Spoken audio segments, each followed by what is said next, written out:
close your Welcome eyes. back. Well, I mean, unless you're driving. And imagine you're standing in a freshly plowed field in northern France. Oh, and it is miserable. Yeah, exactly. Mm. It's the end of October, 1415, and this icy, freezing sleet is just bucketing down on you. You haven't had a proper meal in days. You're shivering, your armor is stained with rust and this thick, heavy clay. Right. And when you look up, you see an enemy force that stretches out like a countless swarm of locusts. That is exactly where the English army found themselves on the morning of the Battle of Agincourt.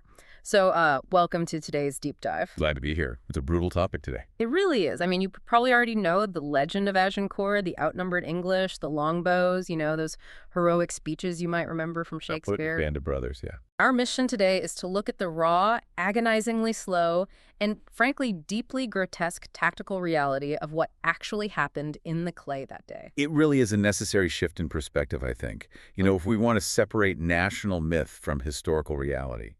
And to truly grasp the mechanics of Agincourt, you have to understand the sheer paralyzing terror of the English position. They were terrified. Absolutely terrified. The traditional historical accounts, the ones that built that glittering legend over the centuries, they tell us the English were outnumbered roughly 5-1. Which is just a massive discrepancy. Yeah, it breaks down to about 6,000 English and Welsh soldiers staring down this overwhelming force of 30,000 French troops. Yeah. Now, modern historians who have spent decades meticulously crunching the administrative scrolls and financial documents from the era, she argues the numbers might have been closer to 9,000 English against 12,000 French.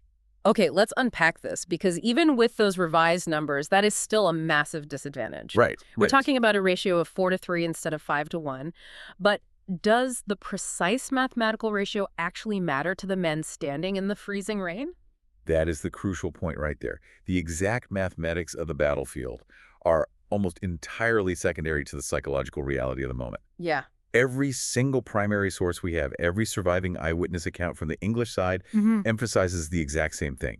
They firmly believed they were marching toward their own absolute annihilation. They looked across that field and just saw an unstoppable wave of steel. And their physical state leading up to the standoff is just staggering. I mean, they didn't just wake up refreshed in that field. They had been subjected to a brutal, punishing ordeal just to get there. March. Yes, the march. Our sources detail that they marched 250 miles in just 17 days, desperately trying to get to safety in Calais. And to make matters infinitely worse, King Henry V had only packed supplies for 8 days. 8 days. For a 17-day march. Right. So for over a week, these men are operating on half rations, foraging, starving. The French had systematically blocked the rivers and bridges, which forced the English to detour up and down these exhausting hilly terrains while enduring relentless icy sleet. So by the time they finally crest a hill and see the massive French army entirely blocking their path, they are physically hollowed out and utterly demoralized. It's a scenario that practically guarantees a total collapse in morale. But, and this is key, this gives us a fascinating window into human nature and the mechanics of leadership. Henry steps up. He really does.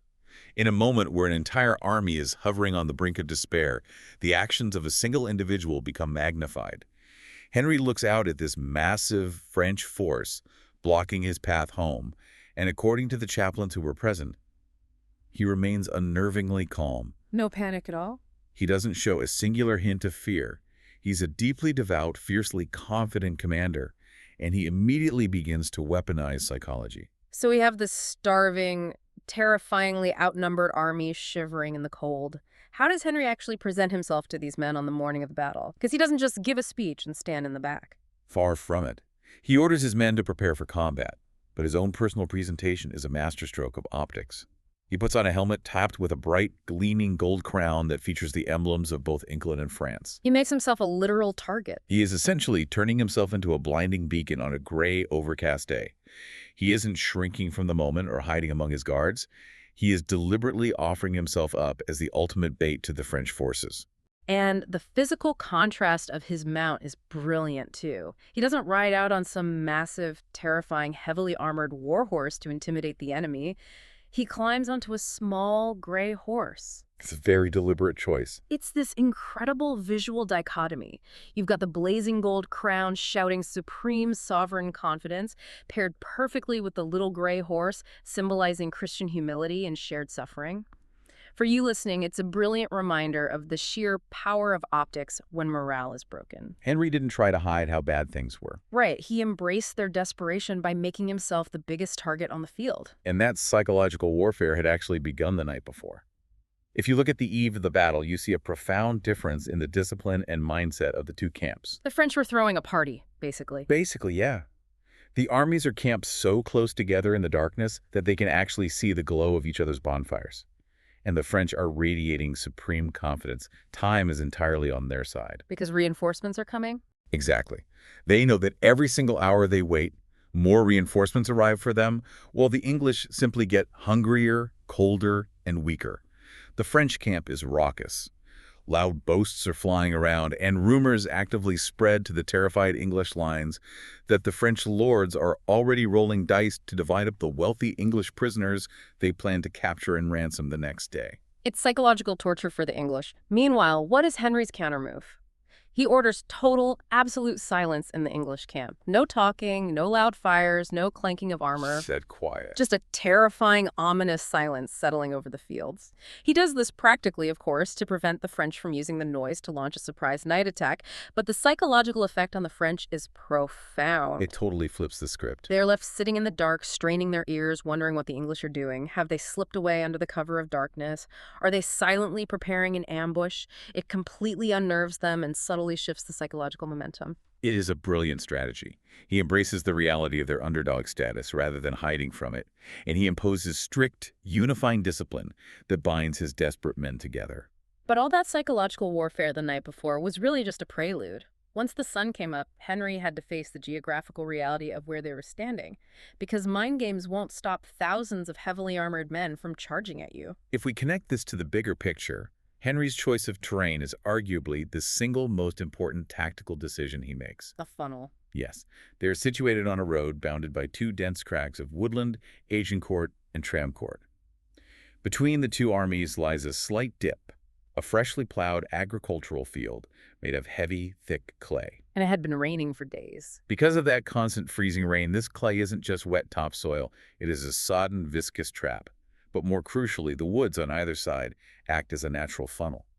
They taper inward toward the English lines, artificially narrowing the battlefield. So the French possess this massive numerical advantage, but the geography dictates they cannot actually use it. They can't swing around the sides to outflank the tiny English army because the dense woods are completely in the way. They have to go straight. They're forced to come straight down the middle, directly into the teeth of the English defense. But even with Henry's smart placement, we have to talk about the French side of the equation. Specifically, the command structure, which sounds like an absolute disaster. Oh, it's a mess. The professional French soldiers, veteran commanders like Boucicaut and Delbray, actually had a highly effective, solid battle plan drawn up days in advance. They knew exactly how dangerous Henry was, and they wanted a coordinated, disciplined assault utilizing their crossbowmen to soften the English up, followed by a sweeping cavalry charge. That was the logical professional approach. Well, But then the aristocrats arrived. always ruins it. The French army suddenly becomes flooded with high-ranking royals, dukes, and counts. And within the rigid feudal hierarchy of the era, none of these immensely proud noblemen want to take orders from mere professional soldiers. Right. They want the glory. Furthermore, none of them want to miss out on the personal glory and the lucrative financial rewards of capturing the English king. They spend the entire night bickering and arguing over who gets the prestigious honor of standing in the front line. And the result of that is terrible for their formation. Terrible. Because they all demand a front row seat to the glory, they are forced to physically lengthen the front line to accommodate all these massive egos. And to make room for themselves, they take their crossbowmen and their archers, the very ranged troops that were essential to Boucicaut and Elbray's plan to soften up the English, and foolishly shove them to the very back of the army where they are completely useless. It is a lethal case of too many cooks in the kitchen, driven entirely by vanity. But while the French lords are arguing over who gets to capture the king, the English are dealing with the deeply uncomfortable, frankly horrific realities of medieval warfare. And this brings us to what is easily the most visceral Dysentery. The English soldiers aren't just hungry and exhausted from their march. A significant portion of them are actively suffering from widespread dysentery. They're standing in tight formation for hours in the freezing rain, waiting for the French to attack. I cannot even imagine the physical toll of that. It's hard enough getting out of bed with a stomach bug. Let alone drawing a heavy war bow while freezing in a muddy field. If you are an archer in the grip of dysentery, you physically cannot afford to take off your complex layers of clothing in the middle of a sudden battle. So how do they handle this? They literally cut off their soiled breeches. They fight naked from the waist down. Completely lewd from the waist down, voiding their bowels right there into the earth. That detail alone completely shatters the sanitized Hollywood image of this battle. You have the English forces, rust-stained, skeletal from starvation, suffering from a debilitating disease, standing half-naked in their own filth.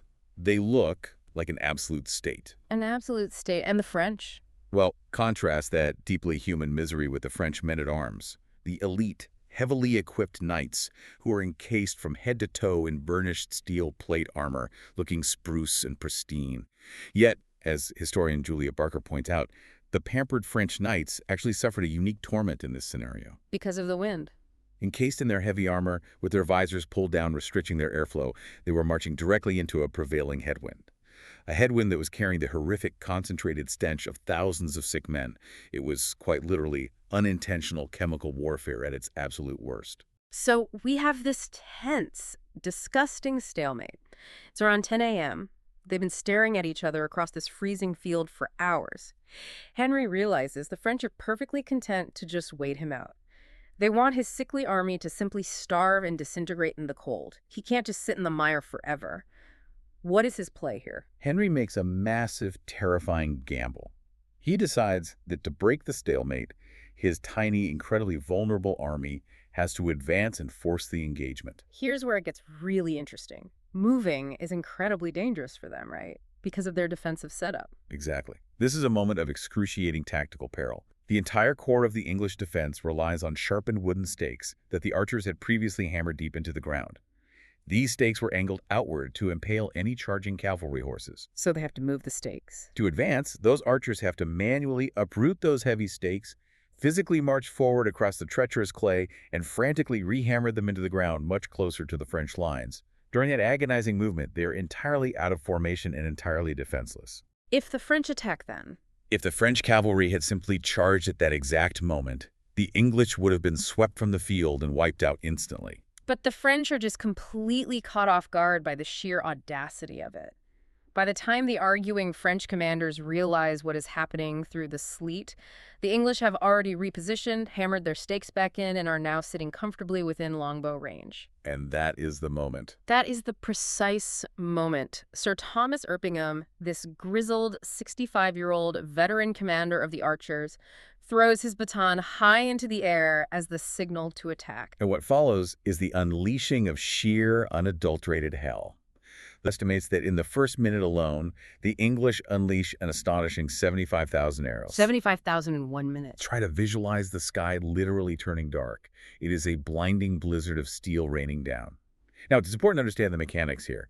The arrows fired from these powerful longbows don't necessarily pierce the heavy French plate armor outright.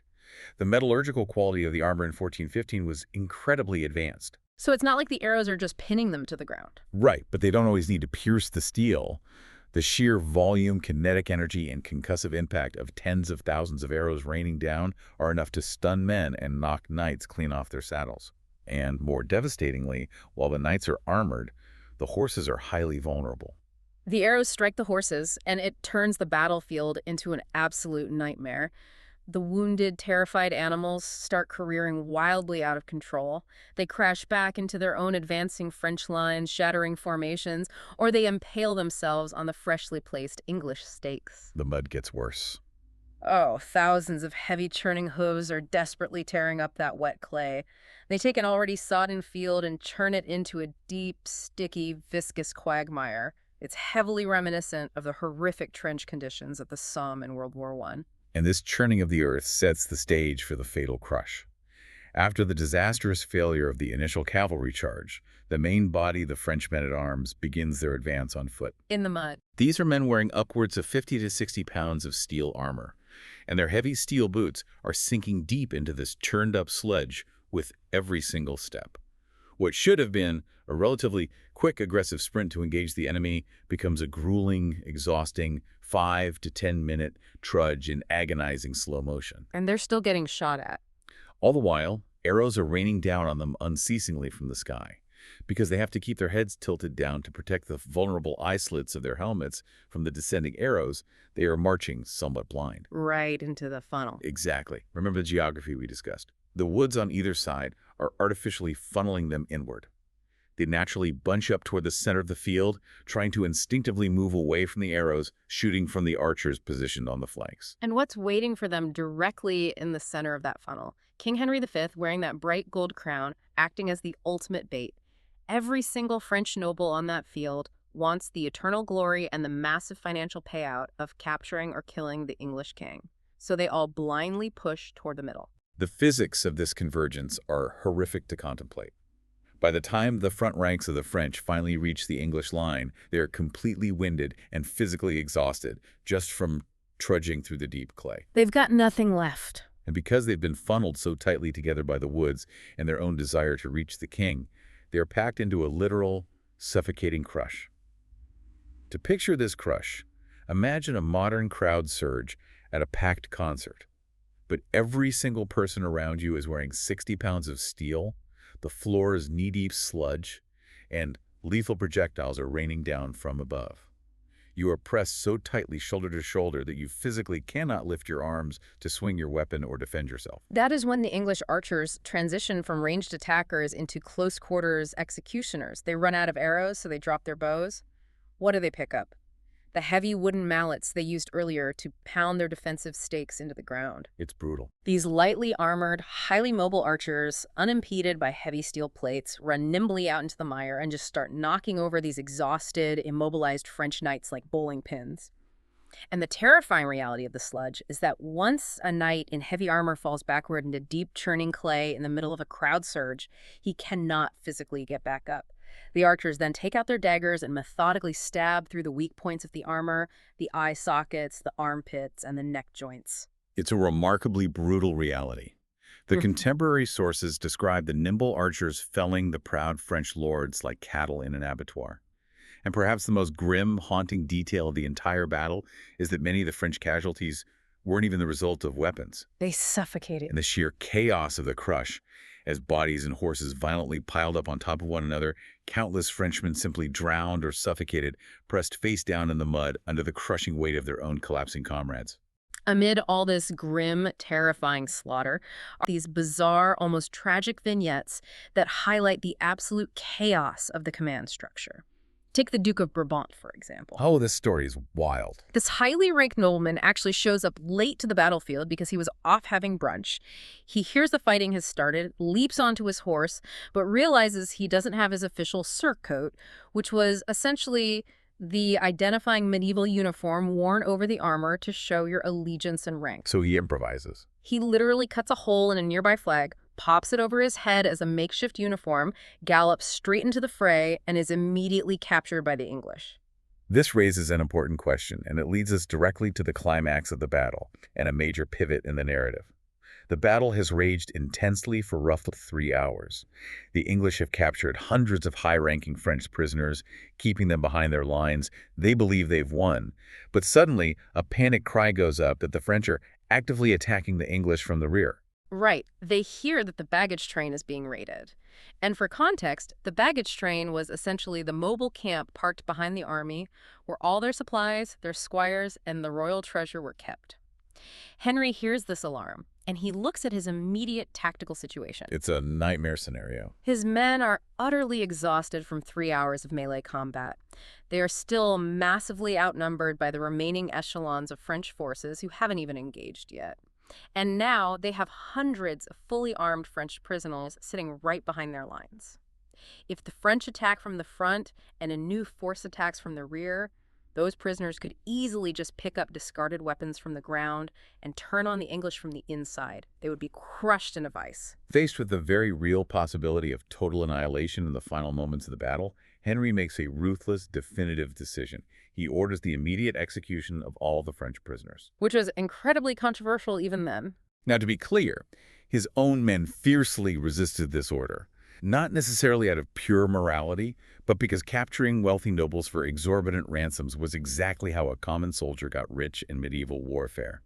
Additionally, slaughtering unarmed, yielding prisoners explicitly violated the accepted laws of chivalry and Christian morality of the era. Yet, Henry is unyielding and forces the brutal order through. And the tragic irony is that the rumor of a massive coordinated rear attack wasn't even true. It wasn't a military maneuver at all. It was just a group of local peasants who had decided to take advantage of the chaos to raid the baggage train and steal Henry's royal treasure. They actually stole his spare crown. They made off with his spare golden crown and a priceless religious relic, a piece of the true cross. But the slaughter of the prisoners happens anyway, driven by the fog of war. As we look at this historical event impartially, relying strictly on the texts we have, it is undeniably a dark, horrific event. But what is truly fascinating for anyone studying history is the contemporary reaction to it. Right, how did people view it at the time? Even the French chroniclers, writing at the time, did not heavily condemn Henry for this specific execution order. They recognized the agonizing reality of his tactical position. In a moment of extreme existential peril, with an exhausted force caught in the sludge and facing a potential two-front assault, it was universally recognized by military minds of the era as a cold, terrible, but tactically necessary survival choice. He did exactly what he felt he had to do to ensure his army survived the afternoon. And as the dust, or rather, the freezing rain and the sludge finally settles, the remaining French forces realize the vanguard is utterly broken, and they retreat from the field. The battle is officially over. Henry V looks up from this unimaginable, horrific scene of carnage, sees a nearby castle rising over the tree line, and asks his men what it is called. The Castle of Agincourt. They tell him it is the Castle of Agincourt, and he declares that from this day to the ending of the world, this victory will forever be known as the Battle of Agincourt. So what does this all mean for us today? It's a lot to process. When we unpack everything we've talked about, from the debilitating dysentery and the grueling 250-mile march to the agonizing physics of the crush and the brutal execution of prisoners, it changes the picture completely. Agincourt wasn't just this miraculous, romanticized victory of a noble band of brothers fighting a clean, chivalrous fight. No, not at all. It was a triumph born of grim tactical discipline. It was about horrifically exploiting the environment, weaponizing geography to funnel men into a suffocating clay trap. And at its core, it was about ruthless, desperate survival against staggering odds. It strips away the poetry and leaves us with the raw, mechanical reality of human history. And I want to leave you with a final thought to ponder as you step away from this deep dive. Consider how easily the brutal, agonizing, and often morally ambiguous realities of history are smoothed over as the centuries pass. They get refined and sanitized into glorious national myths, beautifully written stage plays, and stirring patriotic speeches. If the true, unvarnished story of Agincourt teaches us anything, it's that the real story of a monumental victory is rarely as clean or as chivalrous as the legends we deliberately choose to remember. It makes you wonder what other polished, universally accepted historical myths might be hiding a messy, complicated, and deeply human truth right beneath the surface.